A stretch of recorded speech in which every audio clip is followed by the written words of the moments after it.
got 199 votes. The polling unit is known in Bauchi, it's on the exhibit. APC got 78, PDP got 95, and so on. Then the same little agent is screaming that somehow, when what he saw on Channels TV or something, so in one polling unit, Labour Party gets 199 units, but that by the time they aggregated the results for all the wards, the whole LGA, that the figure that he now saw for Labour Party, he claims, was 185. So which means that the result declared, according to him, for the whole of an LGA is less than what Labour Party scored in his own polling unit alone.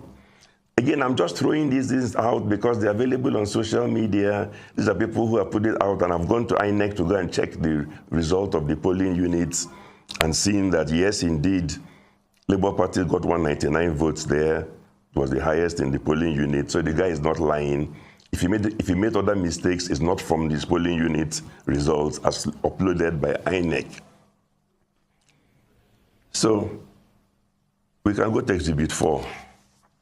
Again, I'm just going around to different parts of the country because this information is available everywhere. When you go to Exhibit 4, that's the polling unit results in Imo State. Again, it's from INEC website, please. Right. I don't invent data. It was downloaded there, and I give the polling unit number. You can go and see it, unless they changed it 5 minutes ago. That's the result they announced. It's polling unit number 1624-06002. What is unique and different about this result that INEC uploaded? If you look at it, Exhibit 4, you will notice one thing. It was not signed by any single party polling agent. The earlier ones I showed you, in Rivers and Bauchi, you see each party signed beside the figure. In Rivers State, the complaint was that after they signed, somebody seemed to have altered the results. In this one from Imo, not a single political party signed. So what is the result? Only signed by an INEC official and put on an INEC website. And what does the result show? APC got 600 votes, Labour Party 4, PDP 16. It's not initialed by any political party.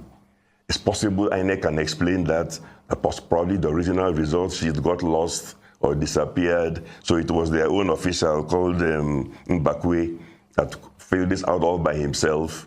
So he by himself filled out something, total number of votes 620. APC gets 600, Labour Party 4, PDP 16. No political party signed. Again, there are polling agents in Imo in those same areas screaming. Right. Well, let's just move murder quickly because I want to be able to talk to you before we run out of time. There's another Exhibit 5. Just tell us about that, what's in it. Exhibit 5, that's Lagos. Yeah, right. Exhibit 5 is from Lagos. Again, you can see two images side by side. One on the right-hand side is from a polling agent saying, this is the result on the day. It has no alterations, no serious alterations. The one on the left is what INEC posted. Massive alterations. And you can see that the result has totally changed. So somebody is lying.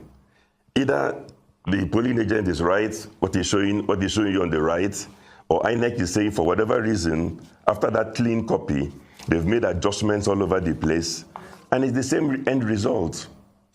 Votes that went to Labour Party have shrunk or disappeared. Conversely, we know who the beneficiary is because it was balanced at the end of the day. So this is the trend that is worrisome. Right. And this is why I'm concerned. I don't want to waste your time by going to other states. Right. Well, you've given us a kind of bird's eye view of what might have gone wrong, but obviously that's different from what is actually admitted in a court of law. They would have to prove a lot of things. But as you review the presidential elections and assess the results, would you say that Beavers and IREV were helpful at all? See, without Beavers was helpful because it established the total number of voters who were accredited. So whatever you're altering, like I said, you must add and subtract that so we can see you doing the alterations. IREV was helpful because you must post for us to see this horribly altered result sheet that I'm calling Exhibit 5, which the party is disowning, saying it's not the correct result. So those things were built in and they give us transparency. And I'm happy that INEC posted this result available for the whole world to see. And everybody can go and check on that particular polling unit result and compare it to what the polling agent is saying on the right-hand side. So I'm saying that something is wrong somewhere. Yes, well, I mean, there is the sense that a lot of people share your sentiment. But obviously, those election results are now being challenged in court. I mean, how do you rate the chances of the PDP and the Labour Party in court? You know, I'm not a judge, but I only talk about the evidence that I myself spent time scanning through result sheets.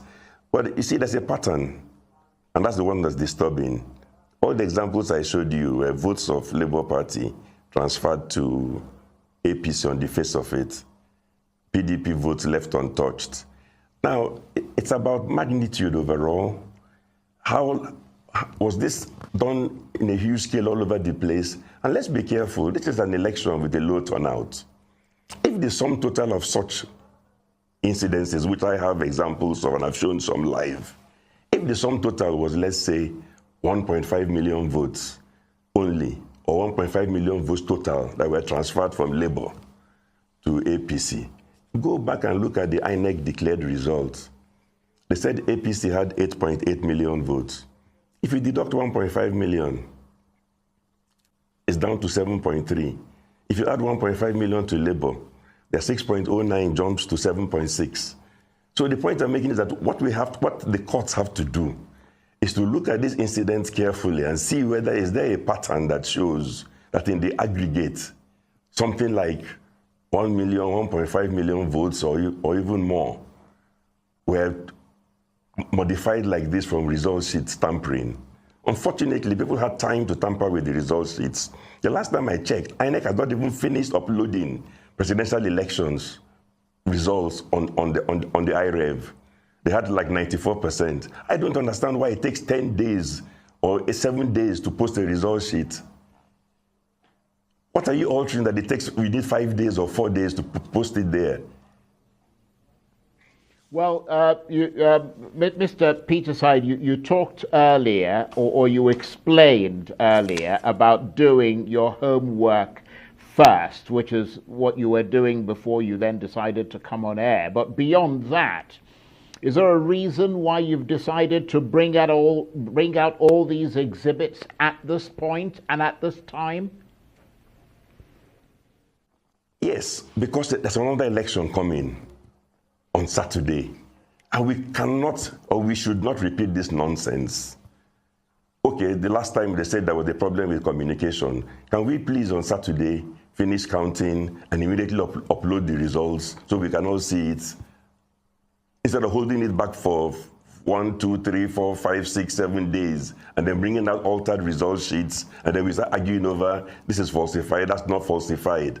And also, it's important for everybody in INEC to know the examples have given. Everybody can trace it now. You know which INEC official signed the result sheet that no party agent signed. If people really falsified, it's a criminal offense. We're talking about forgery and fraud. So they should not go scot-free. And please, it's possible even that the candidate is not involved. But fraud is fraud. It doesn't matter whether if your agent carried out fraud, even you, the candidate, should say, I reject this. That's a very good point. And I'm going to ask you what your reaction is to those who argue that in the Nigerian context, irregularities at elections are a fairly normal practice, but what really is the scale of the irregularities and what impact they might have on the outcome